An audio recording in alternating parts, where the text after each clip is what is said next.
كان لي يعني حظ ان الهيئه الشرعيه للحقوق والاصلاح قامت بزياره الرئيس محمد مرسي في الاتحاديه.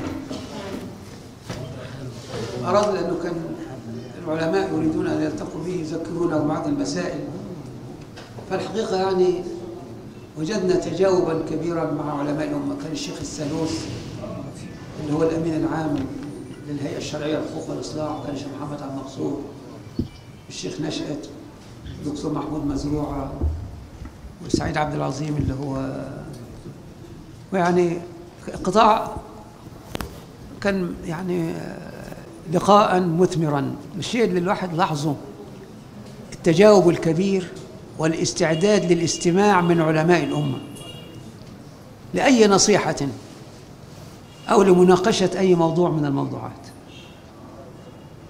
وكان الموعد قبل صلاة المغرب، وحضر المغرب وأذن المؤذن، بس أنا عشان المفروض إن خير من استأجرت القوي الأمين. يعني كان في ناس كانوا يصيمين، وكان السيد الرئيس كان صائم، وأفطر على تمرة واحدة وكوب ماء جنبه، وإحنا اللي كان صايم برضو كل واحد خدنا، وصلى بنا المغرب.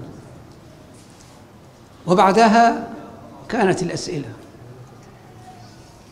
والإجابات. قالوا بقى أنا عندي موعد تاني. وجاء وقت العشاء، أذن المؤذن وصلى بنا العشاء، وكانت النتيجة بعد العشاء قال بعض الصالحين له بشرى أنا استمعتها وأريد أن أذكر بها إخواني، عشان نشوف الرجل ده أحسبه من الصالحين، وهو فعلا يعني في تجرد وإخلاص.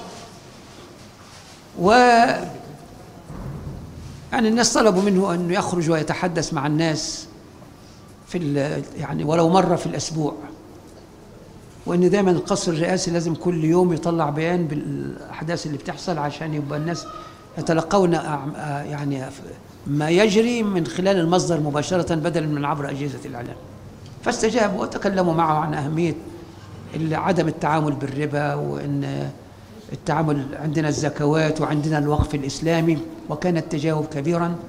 وفي حاجات طبعا الواحد يعني حسيت إنه هو التجاوب كاملا. فأنا قص علي أحد الذين ذهبوا رؤية كانت، لأن أنا شاهدتها طبعا، أنا في اليومين اللي فاتوا شاهدت جريدة اسمها الأمة، يعني منزعجة جدا لهذه الرؤية، وبتقول إن دي يعني بيستخدموا الدين في بيسموه الدين في أمور سياسية، في أمور سياسية.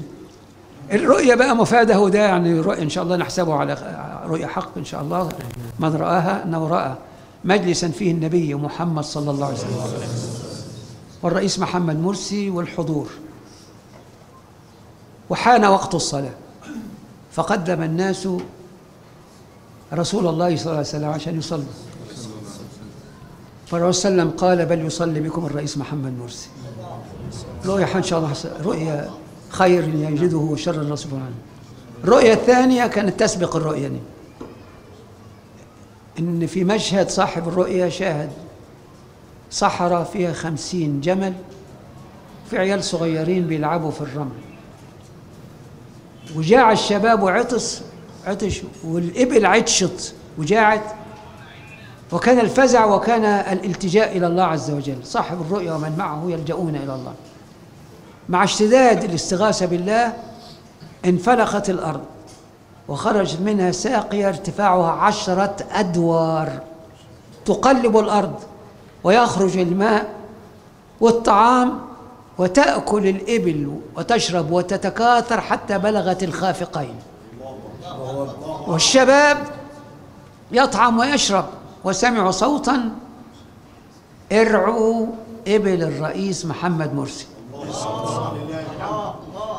ثم صوت آخر بلغوا الرئيس محمد مرسي هذه الرؤية. وشفت الأخ اللي بلغه الرسالة وقال له وأنا ببلغك الرسالة بتاعت هذه الرؤية. هذه رؤية مباركة، رسالة فيها الدكتور عبد العزيز سويلم أيضا، ده من الناس الصالحين، شاهد رؤيا تكلم فيها عن حمام أسود، ولكن في النهاية الحمام الأسود يتساقط، وبعدين 8 حمامات خضراء على الكتف الأيمن فوق بعضهم على كتف الرئيس محمد مرسي، فأولها بأنه سيكمل المدتين إن شاء الله، ويتحول حالنا الأرض الخضراء في عهد الرئيس محمد مرسي إن شاء الله. بس ربنا قال إن تنصروا الله ينصركم. أيوة، أسأل الله يوفقنا وإياكم لما يحب. والسلام عليكم.